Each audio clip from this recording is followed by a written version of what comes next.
Assalamualaikum Sobat YouTube, kembali lagi di channel Mr. Movie.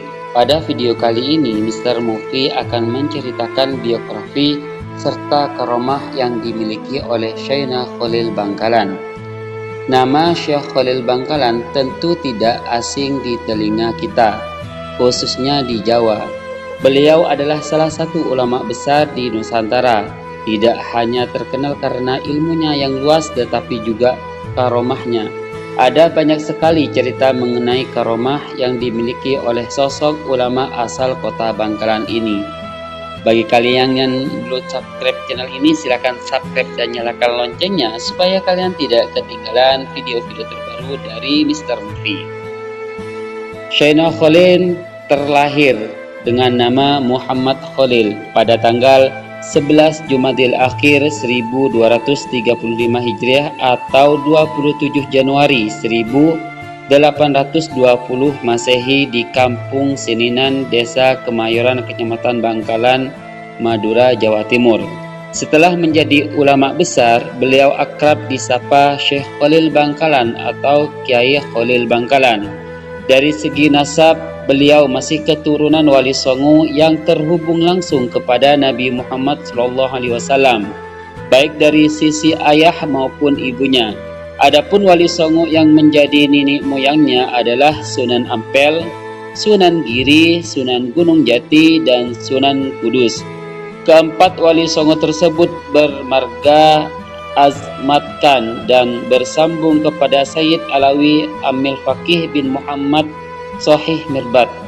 Selain bernasab kepada keempat Wali Songo tersebut, Syekh Khalil Bangkalan juga bernasab kepada keluarga Basyaiban yang bersambung pada Al-Imam Muhammad Al-Fakih Muqaddam bin Ali bin Muhammad Sohib Mirbat Al-Alawi Al-Husain. Sewaktu kecil, Syekh Khalil Bangkalan mendapat didikan langsung dari ayahnya. Kemudian ketika menginjak usia dewasa, ayahnya mengirimnya ke berbagai pondok pesantren di Jawa untuk memperdalam ilmu agama. Ada beberapa pondok pesantren yang pernah menjadi tempat belajar Syekh Khalil Bangkalan. Di antaranya adalah Pondok Pesantren Langitan, Tuban, Jawa Timur. Di pondok pesantren ini, Syekh Khalil Bangkalan yang waktu itu hampir berusia 30 tahun belajar kepada Kiai Muhammad Nur. Setelah selesai menimba ilmu di pesantren Langitan, Syekh Khalil Bangkalan melanjutkan pengembaraan intelektualnya ke pesantren lain di Jawa. Pilihannya jatuh kepada Pondok Pesantren Cangaan, Bangil, Pasuruan. Kemudian beliau pindah ke Pondok Pesantren Kebon Candi. Selama belajar di pondok pesantren ini, Syaina Khalil Bangkalan belajar pula kepada Kiai Nur Hasan yang menetap di Sidogiri, yakni sekitar 7 km dari Kebon Candi. Kiai Nur Hasan sebenarnya masih mempunyai pertalian kekeluargaan dengannya. Syaina Khalil Bangkalan juga pernah tercatat mondok di sebuah pesantren di Banyuwangi. Namun belum ada catatan pasti nama dari pondok pesantren tersebut. Yang jelas di pondok pesantren ini ada cerita menarik mengenai sosok Syekh Khalil Bangkalan. Konon pesantren di Banyuwangi ini memiliki kebun kelapa yang sangat luas. Nah, saat menjadi santri, Syekh Khalil Bangkalan sekaligus menjadi buruh di kebun kelapa tersebut dengan upah 3 sen untuk 80 pohon.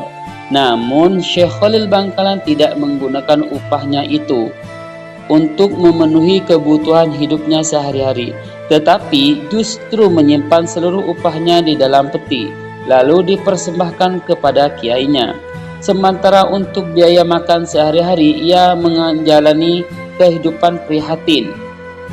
Terkadang mengisi bak mandir, mencuci pakaian dan piring. Beliau juga sering menjadi juru masak kebutuhan teman-temannya. Dari kehidupan prihatin itulah Syekh Khalil Bangkalan mendapat makan cuma-cuma untuk bertahan hidup. Pondok pesantren Banyuwangi itu tampaknya menjadi penutup dari perjalanan intelektualnya selama di Nusantara.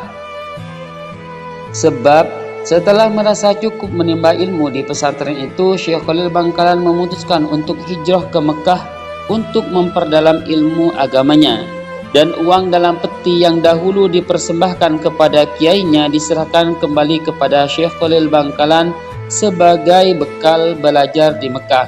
Berangkatlah Syekh Khalil Bangkalan ke Mekah dengan meminta restu dan izin terlebih dahulu kepada kakak perempuannya, yaitu Nyai Maryam. Selama di Mekah, Syekh Khalil Bangkalan banyak mendatangi ulama besar di Mekah guna menimba ilmu.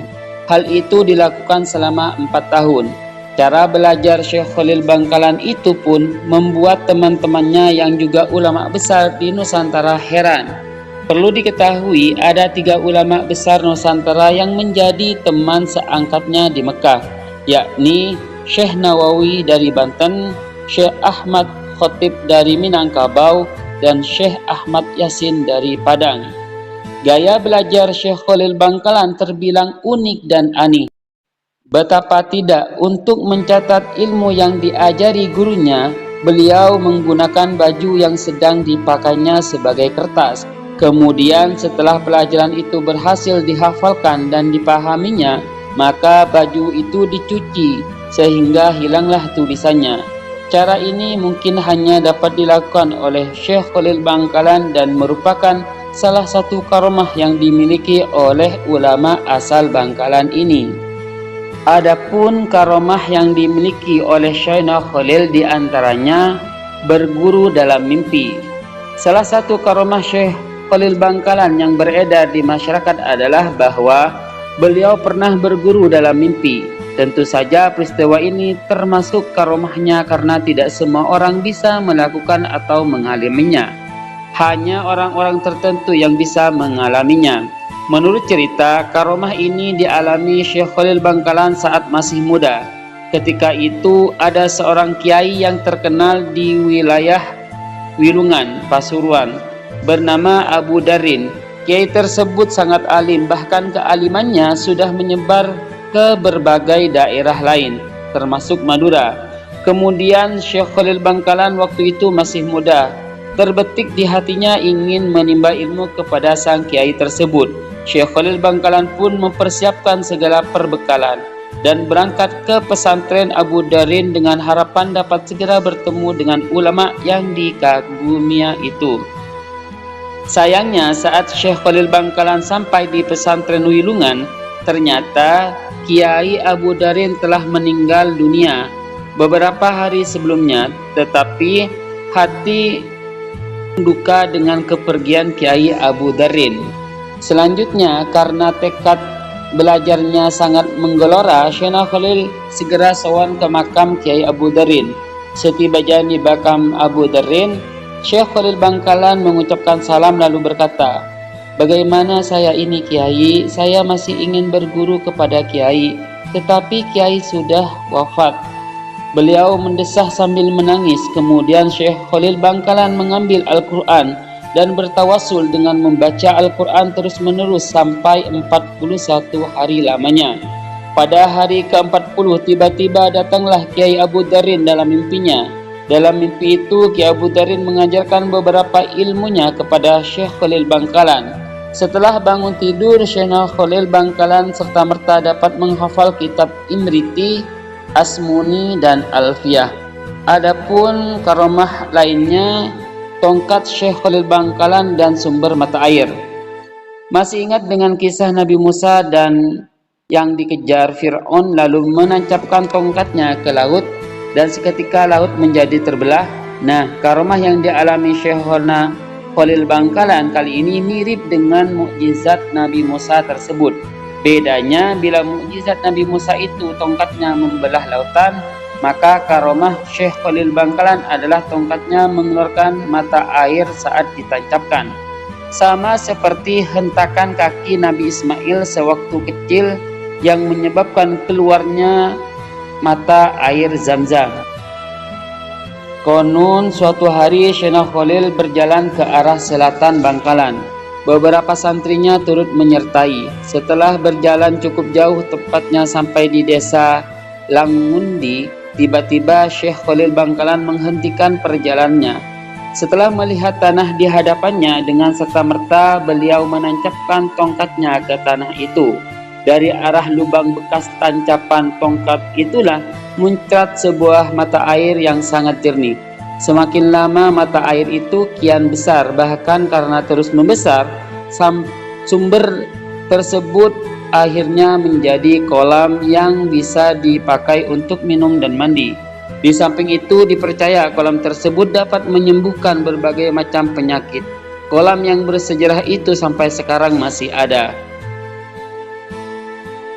Karomah lainnya yaitu satu macam doa untuk 3 masalah. Konon suatu hari Syekh Khalil Bangkalan kedatangan 3 tamu yang berhadapan secara bersamaan. Kemudian beliau bertanya kepada tamu yang pertama, "Sampian ada keperluan apa?" Sang tamu pertama menjawab, "Saya pedagang Kiai, tetapi hasil tidak didapat, malah rugi terus-menerus.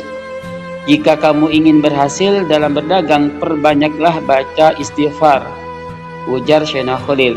Selanjutnya Syekh Khalil Bangkalan bertanya kepada tamu yang kedua, "Sampean ada keperluan apa?" "Saya sudah berkeluarga selama 18 tahun Kiai, tetapi sampai saat ini masih belum diberi keturunan," jawab sang tamu. Setelah memandang kepada tamunya itu, Syekh Khalil Bangkalan menjawab, "Jika kamu ingin punya keturunan, perbanyak baca istighfar." Kini tiba giliran kepada tamu yang ketiga. Syekh Khalil Bangkalan juga menanyakan pertanyaan yang sama. "Sampian ada keperluan apa?" "Saya usaha tani Kiai, namun makin hari utang saya makin banyak. Saya tidak mampu membayarnya." Syekh Khalil Bangkalan lagi-lagi menjawab dengan ungkapan yang sama yang diberikan kepada 2 tamu yang tadi. "Jika kamu ingin berhasil dan mampu melunasi hutangmu, perbanyak baca istighfar." Selanjutnya, beberapa murid Syekh Khalil Bangkalan yang melihat peristiwa itu merasa heran. Masalah yang berbeda tetapi dengan jawaban yang sama, resep yang sama, yaitu menyuruh memperbanyak baca istighfar. Namun ajaibnya, Syekh Khalil Bangkalan mengetahui keheranan santrinya. Setelah tamunya pulang, dipanggillah para santri tersebut. Lalu Syekh Khalil Bangkalan membacakan surat An-Nuh yang artinya, "Maka aku katakan kepada mereka, mohonlah ampun kepada Tuhanmu. Sesungguhnya Dia adalah Maha Pengampun. Niscaya Dia akan mengirimkan hujan kepadamu yang dengan lebat, dan membanyakkan harta dan anak-anakmu, serta mengadakan bagimu kebun-kebun dan mengadakan pula di dalamnya bagimu sungai-sungai." Mendengar ucapan Syekh Khalil Bangkalan tersebut, para santri terheran-heran. Itu pun mengerti bahwa jawaban itu memang merupakan janji Allah bagi siapa yang memperbanyak baca istighfar. Memang benar, tidak lama setelah kejadian itu, hajat ketiga tamunya itu tercapai. Karomah lainnya berada di 2 tempat pada waktu yang sama. Syekh Khalil merupakan sosok ulama yang sakti mandraguna. Beliau bisa berada di 2 tempat berbeda dalam waktu bersamaan. Kesaktiannya ini merupakan salah satu dari sekian banyak karomahnya. Menurut riwayat, pernah ada peristiwa aneh saat beliau mengajar di pesantren. Saat berceramah, beliau melakukan sesuatu yang tidak terpantau mata. Tiba-tiba baju dan sarung beliau basah kuyup. Melihat kondisi Syekh Khalil Bangkalan yang basah kuyup itu, para santri pun heran. Sedangkan Syekh Khalil Bangkalan sendiri cuek dan tidak mau bercerita apa-apa. Beliau langsung masuk ke rumah dan ganti baju. Teka-teki itu baru terjawab setengah bulan kemudian. Ada seorang nelayan sowan kepada Syekh Khalil Bangkalan. Sang nelayan mengucapkan terima kasih karena saat perahunya pecah di tengah laut, langsung ditolong Syekh Khalil Bangkalan.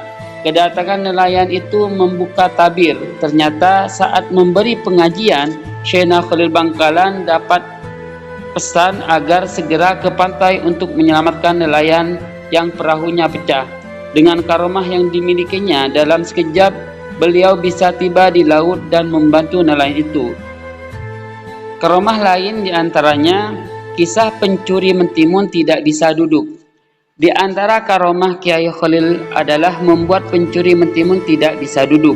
Konon ada kejadian yang aneh di daerah Bangkalan yang menimpa para petani mentimun. Para petani itu mengeluh bahwa mentimun-mentimun mereka selalu dicuri setiap kali akan dipanen. Akibatnya para petani tidak kebagian hasil panennya. Akhirnya setelah bermusyawarah, para petani mentimun itu memutuskan untuk sowan kepada Syekh Khalil Bangkalan. Sesampai di rumah Syekh Khalil Bangkalan, sebagaimana biasanya, beliau sedang mengajarkan kitab Jurmiyah, suatu kitab tata bahasa Arab tingkat pemula. "Assalamualaikum Syekh," ucap salam para petani serentak. "Waalaikumsalam," jawab Syekh Khalil Bangkalan. Melihat banyaknya petani yang datang, Syekh Khalil Bangkalan bertanya, "Sampian ada keperluan apa?" "Benar Syekh, akhir-akhir ini ladang mentimun kami selalu dicuri maling. Kami mohon kepada Syekh penangkalnya," ujar petani dengan nada memohon penuh harap. Ketika itu kitab yang dikaji oleh Syekh Khalil Bangkalan kebetulan sampai pada frase qama Zaidun, yang artinya Zaid telah berdiri. Lalu serta-merta Syekh Khalil Bangkalan berbicara sambil menunjuk kepada qama Zaidun. "Ya, karena pengajian ini sampai qama Zaidun, ya qama Zaidun ini saja pakai penangkalnya." "Sudah Syekh?" tanya para petani dengan nada ragu. "Ya sudah." Setelah itu para petani pun pulang ke rumah masing-masing dengan keyakinan kemustajaban penangkalan yang diberikan Syekh Khalil Bangkalan. Keesokan harinya seperti biasa petani ladang mentimun pergi ke sawah masing-masing. Betapa terkejutnya mereka melihat pemandangan di hadapan mereka, sejumlah pencuri mentimun berdiri terus-menerus tidak bisa duduk. Akibatnya, semua maling mentimun yang selama ini merajalela pun diketahui dan dapat ditangkap. Akhirnya penduduk berdatangan ingin melihat maling yang tidak bisa duduk itu. Semua upaya telah dilakukan, namun hasilnya sia-sia. Semua maling tetap berdiri dengan muka pucat pasih karena ditonton orang yang semakin lama semakin banyak. Satu-satunya jalan agar para maling itu bisa duduk, maka diputuskan wakil petani untuk sowan ke Syekh Khalil Bangkalan lagi. Tiba di kediaman Syekh Khalil Bangkalan, utusan tersebut diberi obat penangkal. Begitu obat disentuhkan ke badan maling yang sial itu, si maling pun dapat duduk seperti sedia kala. Para pencuri pun menyesal dan berjanji tidak akan mencuri. Sejak itu petani mentimun di Bangkalan menjadi aman dan makmur. Sebagaimana terima kasih kepada Syekh Khalil Bangkalan, mereka menyerahkan hasil panen mentimun ke pondok pesantren dalam jumlah yang banyak. Karomah lainnya menyembuhkan orang lumpuh seketika. Karomah lain Syekh Khalil Bangkalan adalah menyembuhkan orang lumpuh seketika. Konon suatu hari ada seorang keturunan Tiongkok yang menderita sakit lumpuh. Setelah dibawa ke Jakarta, dahulu Betawi, untuk berobat, ia belum juga sembuh. Lalu ia mendengar bahwa di Madura ada orang sakti yang bisa menyembuhkan penyakit. Kemudian pergilah ia ke Madura, menemui Syekh Khalil Bangkalan untuk berobat. Ia dibawa dengan menggunakan tanduh oleh 4 orang yang juga diantarkan oleh anak dan istrinya. Di tengah perjalanan, orang yang lumpuh itu bertemu dengan orang Madura yang dibopong karena sakit. Kakinya tertimpa pohon yang tumbang. Lalu mereka sepakat pergi bersama-sama berobat ke Syekh Khalil Bangkalan. Orang Madura berjalan di depan sebagai penunjuk jalan. Kira-kira jarak kurang dari 20 meter dari rumah Syekh Khalil Bangkalan, muncullah sang syekh dari dalam rumahnya dengan membawa pedang seraya berkata, "Mana orang itu? Biar saya bacok sekalian." Melihat hal tersebut, kedua orang sakit tersebut ketakutan dan langsung lari tanpa ia sadari sedang sakit. Karena Syekh Khalil Bangkalan terus mencari dan membentak-bentak mereka. Akhirnya tanpa disadari mereka sembuh. Setelah Syekh Khalil Bangkalan wafat, kedua orang tersebut sering ziarah ke makam sang syekh. Itulah beberapa biografi serta karomah dari Syekh Khalil Bangkalan. Bagi kalian yang ingin mengetahui cerita-cerita berikutnya, silakan subscribe dan nyalakan loncengnya supaya kalian tidak ketinggalan video-video terbaru dari Mr. Movie. Terima kasih telah bersama kami di Mr. Movie. Jangan lupa share video ini di media sosial kalian. Salam Mr. Movie.